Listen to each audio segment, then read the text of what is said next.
Bonjour, bonsoir à tous. Suivant l'heure à laquelle vous allez suivre cette vidéo, on va rentrer dans le vif de notre formation. Donc, sans plus tarder, je, je vais ouvrir mon fichier pour commencer. Ok, je fais une petite révision sur ce qu'on a fait précédemment. Donc, on avait notre fichier où il y a des données. Ok. Alors, on avait transformé ces données en tableau. On a fait une mise en forme.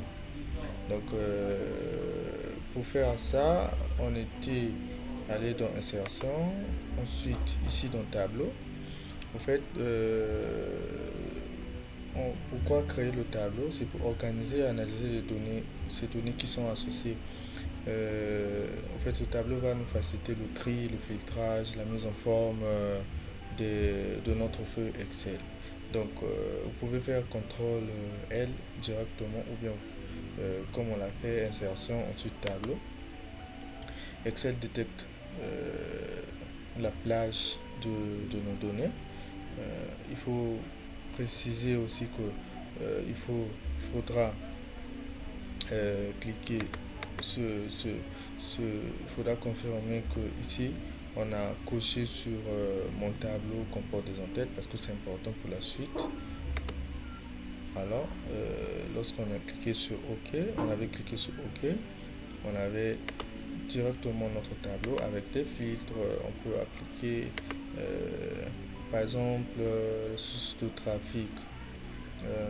Par exemple, on se concentre les publicités. Voilà, les publicités.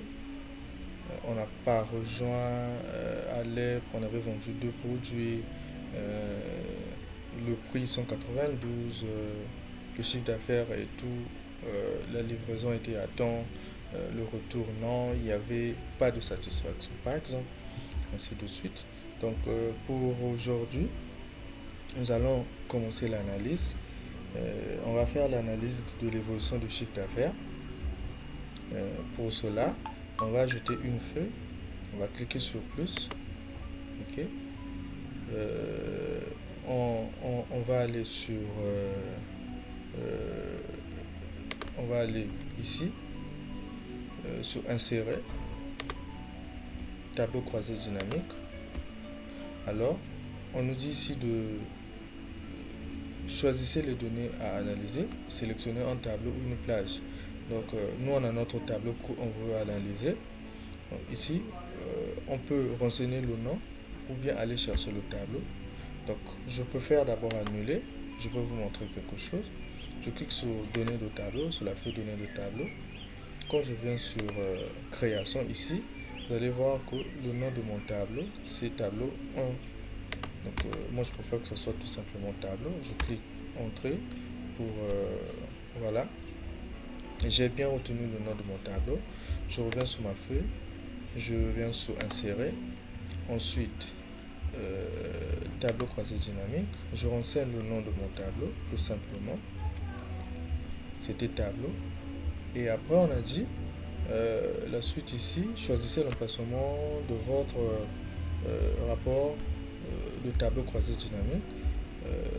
Automatique, c'est coché sur feuille de calcul existant, c'est-à-dire ma feuille que je viens de créer ici.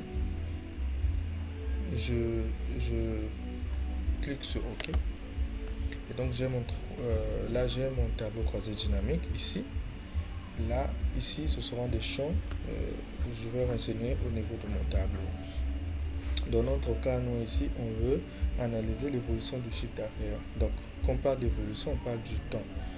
Et on a besoin des champs. Ici, ce sont les mêmes champs qui se trouvent au niveau des données ici, source, rejoint, produit, prix, unité, et ainsi de suite. Donc, j'ai besoin du temps. Je clique sur le temps, je glisse, je maintiens, ensuite je glisse sur la ligne. Ok. Du chiffre d'affaires, oui. Bon, là, vous regardez qu'on a, vous pouvez voir qu'on a, au niveau des dates, on a l'année, on a le trimestre et ensuite on a des mois. Ok. Donc, on va lier ça au chiffre d'affaires. On clique sur CA, chiffre d'affaires, et on vient mettre dans valeur les valeurs correspondant aux lignes. Les valeurs correspondantes aux lignes. Donc voilà, on a une valeur, ok, nom de valeur et le chiffre d'affaires. D'accord. Okay. Et maintenant, avant d'ajouter le tableau, on constate qu'on a l'année, le trimestre et ensuite les mois. Je voudrais juste voilà, qu'on va mettre notre graphique qui est juste les années et les dates, c'est-à-dire les mois. Ok. Donc je veux supprimer les trimestres. Donc pour faire ça, je vais je ferme d'abord. Excusez-moi.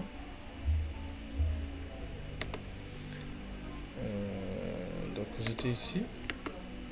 Je disais que il fallait pour nous supprimer les trimestres. Ok. Donc pour supprimer les trimestres, d'accord, on va faire clic droit, ensuite on vient sur grouper. Au niveau de grouper ici, vous allez voir qu'on avait sélectionné le mois, le trimestre ou l'année.